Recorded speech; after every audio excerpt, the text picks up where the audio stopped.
सदियों पुरानी बात है। ईरान के शहर तेहरान की किसी बस्ती में एक मौची रहा करता था।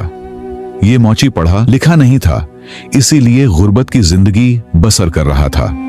उसका घराना 4 अफराद पर मुश्तमिल था और वो मौची घर का वाहिद कफील था।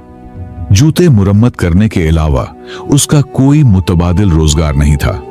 वो बस्ती के एक बड़े और घिने दरख्त के नीचे बैठकर अपना काम करता था। वो मौची पुराने फटे बैग से लिया करता और पुराने जूतों की मुरम्मत किया करता। सुबह से शाम तक मेहनत करने के बाद ही वो इतना कमा पाता कि अपना और अपनी बीवी बच्चों का पेट पाल सके। वो मौची बज़ाहिर गरीब जरूर था, लेकिन उसका दिल बहुत सादा मगर अमीर था। वो रोज सुबह घर से आते हुए एक रोटी ले आता और दोपहर को वही रोटी पानी के साथ खाकर अपने रब का शुक्र अदा करता। उस रोटी का एक टुकड़ा वो अलग कर लेता और उसे छोटे छोटे टुकड़ों में बांटकर चिड़ियों को डाल देता। चिड़ियां बरगद के दरख्त के पास आती, चू चू करती, रोटी के वो टुकड़े चुगती और फिर उड़ जाती। अपना खाना खाकर और चिड़ियों को खिलाकर वो कुछ देर आराम करता और ज़ुहर की नमाज अदा करने के बाद दोबारा अपने काम में मसरूफ हो जाता। एक दिन एक मुसाफिर अपने कीमती जूते की मुरम्मत करवाने के लिए मौची के पास आया। शक्लो सूरत से वो कोई नेक आदमी की तरह लग रहा था। उस वक्त मौची रोटी खा चुका था और उसके टुकड़े चिड़ियों को खिला रहा था।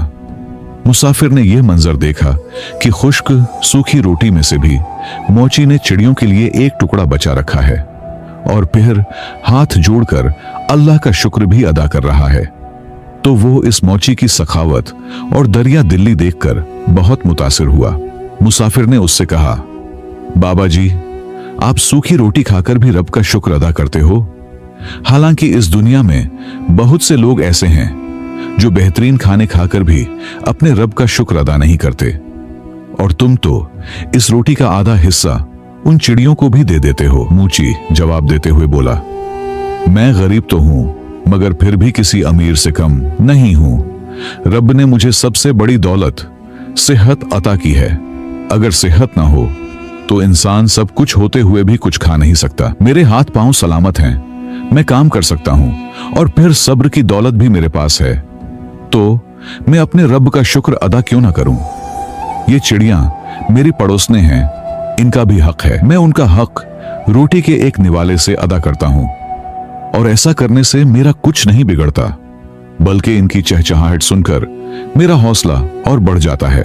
मुसाफिर ये सुनकर बहुत खुश हुआ। उसने कुरान की कुछ आयात पढ़े। मौची ने वो सारी आयात अदब व एहतराम से सुनी और कहा, इन आयात का मतलब मुझे भी समझा दें। मुसाफिर ने कहा, इन आयात का मतलब ये है कि ए अल्लाह, बादशाही का मालिक सिर्फ तू ही है। तू जिसे चाहे सल्तनत और इज्जत दे दे, जिसे चाहे जिल्लत दे दे। भलाई सिर्फ तेरे ही हाथ में है। बेशक तो हर चीज पर कादिर है। मौची ने मुसाफिर के जूते की मुरम्मत करते हुए कहा, बेटा, मैं तुमसे मजदूरी नहीं लूंगा, बस तुम मुझे कुछ आयात जबानी याद करवा दो ताकि मैं उन्हें याद कर लूं और अपनी जबान से पढ़ता रहूं। चंद ही लम्हों में मुसाफिर ने मौची को वो आयात याद करवाएं, फिर सलाम करके रुखसत हो गया। मुसाफिर के जाने के बाद मौची वो आयात मुसलसल पढ़ता रहा जिनसे उसे बेहद मोहब्बत हो गई। अब वो आयात हर वक्त उसकी जबान पर रहती। जब भी वो चिड़ियों की चहचहाहट सुनता, वो मुस्कुराकर कहता, वाह भाई वाह, तुम्हें भी आयात याद हो गई। इसी तरह कई दिन गुजर गए, मगर अब अचानक मौची पर एक मुसीबत आन पड़ी। कई दिनों से कोई भी जूता मुरम्मत होने के लिए नहीं आया और न ही किसी गाहक ने मौची की तरफ चक्कर लगाया। बेचारे मौची के पास कुछ ही पैसे बचे थे। वो बाजार गया और उनसे उसने आटा खरीद लिया और चंद दिनों के खाने का बंदोबस्त हो गया। वो रोज अपने काम पर जाता, उस बरगद के दरख्त के नीचे बैठा रहता, गली को बड़ी तरसती निगाह से देखता कि शायद अभी कोई उसकी तरफ आ रहा हो, लेकिन न तो कोई गाहक आता और न ही जूते मुरम्मत करने का कोई काम। अगले चंद ही दिनों में आटा भी खत्म हो गया और चिड़ियां भी रोज रोटी की आस में खाली हाथ वापस लौट कर जाने लगी। अगले दिन भी वो काम पर गया, सारा दिन भूखा बैठा रहा। और उसने कई बार महज पानी पीकर गुजारा किया। उसे भूख लग रही थी, लेकिन उसके पास खाने को कुछ भी नहीं था। उसे अपने साथ साथ अपने बीवी बच्चों की भी फिक्र सताए जा रही थी। सारा दिन कोई काम ना आया तो शाम को खाली हाथ थका हारा घर वापस आ गया। घर में अनाज का एक दाना भी नहीं था। सबके सब भूखे पेट सो गए। इसी हालत में 2 दिन और गुजर गए। पानी के सिवा कुछ भी उनके पेट में न गया। सब अहले खाना भूख से निढाल हो चुके थे। घर में ऐसी कोई चीज भी न बची थी जिससे बीच कर आटा या कुछ खाने पीने का सामान लिया जा सकता। एक शाम मौची की बीवी बहुत ज्यादा अफसुर्दा थी। वो अपने बच्चों को भूख से बिलखता नहीं देख सकती थी। बूढ़ा मोची जैसे ही घर आया तो वो रोने लगी और बोली, अगर आज उन्होंने कुछ न खाया तो हमारे मासूम बच्चे मर जाएंगे। 4 दिन हो गए, इनके पेट में एक दाना भी नहीं गया। इन बेगुनाह बच्चों का क्या कसूर है? मूची की बेवी ने उससे कहा, आप आज ऐसा करें कि उस सामने वाले घर में चले जाएं। आज वहां खाने का इंतजाम हो रहा है। बाहर हलवाई खाना पका रहे हैं। तुम पड़ोसी से कुछ खाना या पैसे मांग लो ताकि इन बच्चों का पेट भर जाए। मूची उदास बैठा था। उसने कहा, हमारा सामने वाला पड़ोसी बहुत कंजूस है। वो गरीब लोगों की मदद करने को एक जुर्म समझता है। मैं किसी का एहसान लेना नहीं चाहता, मगर इन बच्चों की हालत मुझसे देखी नहीं जा रही।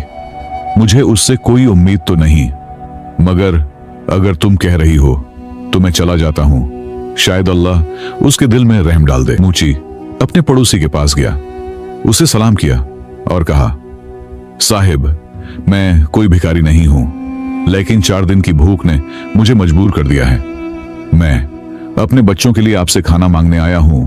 अब या तो मुझे कुछ पैसे उधार दे दें, जब भी मेरे पास पैसों का इंतजाम होगा मैं आपको वापस कर डालूंगा, या फिर आप मुझे यहां से किसी बर्तन में इतना खाना डाल दें कि मैं अपने बच्चों की जिंदगी बचा सकूं। अब बच्चों की हालत मुझसे देखी नहीं जा रही। अगर आपको यकीन न आए तो आप मेरे घर आकर खुद देख सकते हैं। अगर आज भी उन्हें खाने को कुछ न मिला तो वो मर जाएंगे। पड़ोसी तकब्बुर से हंसता हुआ बोला, तो बड़ा चालाक निकला। घर के बाहर हलवाइयों को खाना पकाते देखकर सोचा होगा, चलो आज इनसे मांग कर खा लेते हैं। लेकिन तुम जैसे लोगों के साथ कैसा सलूक करना है मैं जानता हूं। वो पड़ोसी निहायत जालिम और कम ज़र्फ था। उसने बेदिली से मोची को धक्का दिया, जिसके नतीजे में वो मोची दीवार से जा टकराया और उसके माथे से खून बहने लगा। वो चकराकर जमीन पर गिर गया। मोची बेचारा चंद लम्हे जमीन पर पड़ा रहा। न उसमें इतनी ताकत थी कि वो अपने जालिम पड़ोसी से लड़ सके, न कोई सहारा था जो उसे उठा लेता। वो बेबस जमीन पर पड़ा था। और यही वो लम्हा होता है जब इंसान को अल्लाह सबसे ज्यादा याद आता है। जब वो हर दर से धुतकार दिया जाता है तो पीछे सिर्फ उसी अल्लाह का दर बचता है। उसने आसमान की तरफ देखा और आहिस्ता से कहा, या अल्लाह, मैंने कभी किसी का हक नहीं मारा, कभी किसी के आगे हाथ नहीं फैलाया, लेकिन आज अपने बच्चों की खातिर तेरे एक बंदे के आगे झुकना पड़ा। मगर दौलत के गुरूर में उसने भी मुझे जलील कर दिया। मगर मैं जानता हूं तू सब कुछ देख रहा है। मूची लड़खड़ाता हुआ उठा तो उसके पड़ोसी के नौकरों ने उसे धक्के मारकर वहां से बाहर फेंक दिया। वो बेचारा एक दफा फिर से गिर गया, बड़ी मुश्किल से उठा और आहिस्ता आहिस्ता गली में चलने लगा। लेकिन वो उस हालत में घर नहीं जाना चाहता था। उसका माथा दीवार से टकराने की वजह से बुरी तरह जख्मी हो चुका था। खैर, जैसे तैसे करके लड़खड़ाता हुआ वो गली में चलता रहा। कुछ देर चलने के बाद सामने उसे एक मस्जिद दिखाई दी तो वो मस्जिद की तरफ चल पड़ा।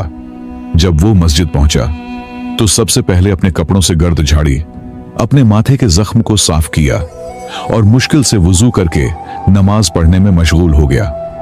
नमाज अदा करने के बाद वो रब के हुजूर रोने लगा और आंसुओं के साथ अपने गुनाहों की माफी मांगने लगा। वो रोता रहा और रोते रोते वही आयात दोहराने लगा जो उसे उस मुसाफिर ने याद करवाई थी। ऐ अल्लाह, बादशाही का मालिक तू ही है। तू जिसे चाहे इज्जत देता है, तू जिसे चाहे जिल्लत देता है, और तू हर चीज पर कुदरत रखने वाला है। इतने में मस्जिद में एक आदमी आया। जब उसने मूची की जबान से ये अल्फाज सुने तो उसके दिल पर गहरा असर हुआ। वो भी वहीं नमाज पढ़ने लगा। नमाज अदा करने के बाद उसने मूची को सलाम किया और कहा, मैं एक ताजिर हूं, मैं इस शहर में अपना सामान लेकर आया हूं, लेकिन जब मैं यहां पहुंचा तो मेरे साथी का इंतकाल हो गया। अब मुझे एक नया साथी चाहिए।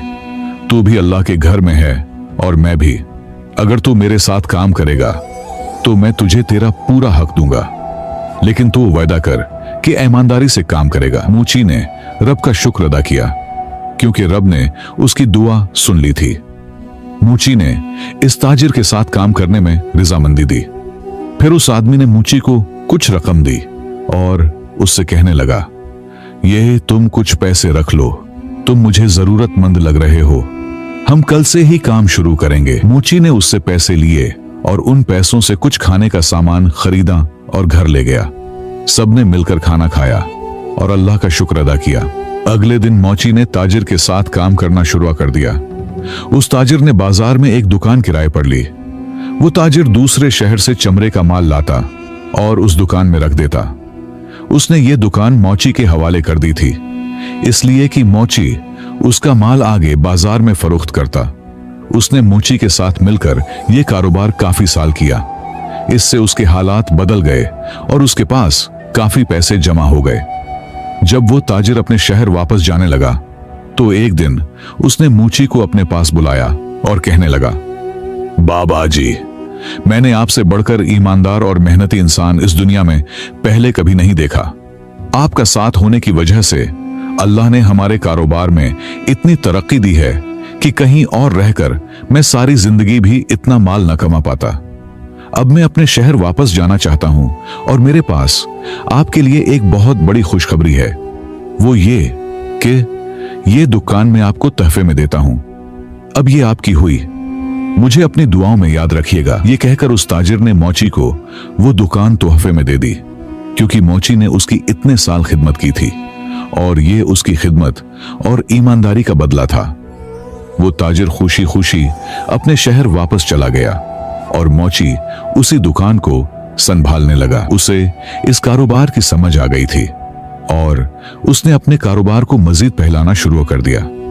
अल्लाह ने उसके कारोबार में बरकत डाल दी और वो मौची थोड़े ही अरसे में शहर का सबसे अमीर आदमी बन गया।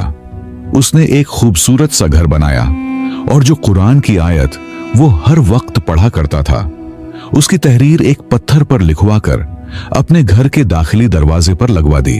अब उसके घर में कई नौकर काम करते थे और बावर्ची खाने में रोजाना बहुत सा खाना तैयार होता था। जो भी गरीब या मिस्कीन उसके घर आता, मूची उसे से बिठाता, खाना खिलाता और उसकी मदद करता। बरगद के दरख्त पर रहने वाली चिड़ियों को भी वो आज तक नहीं भूला था। वो रोजाना उन्हें रोटी और दाने डालता। फिर एक दिन सर्दियों का मौसम था। एक आदमी सर्दी के बायस कांपता हुआ उसके दरवाजे पर आया। मूची का नौकर उसे अंदर ले आया, उसे नए कपड़े दिए और मेहमान खाने में बिठाकर उसे गर्म गर्म खाना खिलाया। उस आदमी की हालत देखकर नौकर रोने लगा। इत्तेफाक से मौची का चक्कर भी रसोई में लगा। उसने नौकर को रोते देखा तो पूछा, क्या बात है, तू क्यों रो रहा है? नौकर ने कहा, हुजूर, जो आयत आपके दरवाजे पर लिखी है, आज उसका मतलब मुझे समझ आया है। ये आदमी जो अभी अभी सर्दी से कांपता हुआ यहां आया, कई साल पहले बहुत अमीर आदमी था। उसके पास बेहद दौलत थी, मगर वो हमेशा गरीबों को बेवकूफ समझता था और कभी भी किसी को खैरात नहीं देता था। आज उस रब ने उसे ऐसी हालत में यहां भेजा है। मूची ये सुनकर कहने लगा, दर हकीकत रब हर चीज पर कादिर है, इज्जत और जिल्लत उसी के हाथ में है। फिर जब मूची दूसरे कमरे में गया तो उसने देखा कि ये तो वही उसका पुराना मगरूर पड़ोसी बैठा है, जिसने कई साल पहले उसे धक्के देकर अपने घर से निकाला था। मौची ने उसे सलाम किया और कहा, मैं वही गरीब मौची हूं जिसे कई साल पहले तूने अपने घर से धक्के मारकर निकलवा दिया था। मैं भीख मांगने वाला नहीं था, लेकिन एक बार कई दिनों की भूख ने मुझे मजबूर कर दिया था कि मैं तेरे दर पर मदद मांगने चला गया। उस वक्त तूने मुझे धत्कार कर घर से निकाल दिया था। उस दिन जो मेरे माथे पर चोट लगी थी उसका निशान आज भी बाकी है। पड़ोसी ने मौची को पहचान लिया और रोने लगा और रोते रोते बोला, रब ने मुझे सजा दी है, मेरा सारा कारोबार तबाह हो गया, मेरी बीवी भी मर गई और मेरे बच्चों ने भी मुझे घर से निकाल दिया। मैं अब बीमार और कमजोर हो गया हूं। अब मेरे पास ना तो सर पर छत है और ना ही कोई सहारा। ये सच है कि जो भी दौलत पर गुरूर करता है उसका अंजाम हमेशा बुरा होता है। बस इंसान को गुरूर नहीं करना चाहिए। मौची ने कहा, हाँ, हर चीज रब के हाथ में है और अल्लाह के अलावा किसी के सामने भी अपना दामन नहीं फैलाना चाहिए और न ही दौलत पर मान करना चाहिए। पैसा क्या है, ये तो आने जाने वाली चीज है, इस पर गुरूर करना अच्छी बात नहीं होती। लेकिन अब तुझे तेरे किए की सजा मिल चुकी है। सच्चे दिल से रब से माफी मांग ले, वो बड़ा रहम दिल है, वो जरूर तेरी माफी कबूल करेगा। ये ले, पकड़ पैसे, इनसे तू दोबारा अपना काम शुरू कर ले, रब तेरी मदद जरूर करेगा, क्योंकि बिलाशुबा रब हर चीज पर कादिर है। इस अमीर ताजिर का गुरूर खाक में मिल गया था। वो दुआएं देता हुआ वहां से चला गया। प्यारे दोस्तों, ये एक कहानी नहीं बल्कि हकीकत है कि जब लोगों के पास माल होता है तो ज्यादातर लोग अपनी औकात से बाहर हो जाते हैं। उन्हें गरीब ऐसे लगते हैं जैसे कोई बीमारी हो कि अगर वो उनकी मदद करेंगे तो उन्हें भी बीमारी लग जाएगी। दौलत की हिरस इन अमीर जादों को फिरौन बना देती है। लेकिन दोस्तों, ये बात जहन में रखो कि अल्लाह बादशाह को फकीर बनाने पर भी कादिर है। वो जात जिसे चाहे इज्जत दे और जिसे चाहे रुस्वा कर दे। हमें चाहिए कि हम दौलत पर मान न करें बल्कि गरीबों और मिस्किनों पर खर्च करें और सदका खैरात करते रहें। इसी में ही हमारी भलाई है।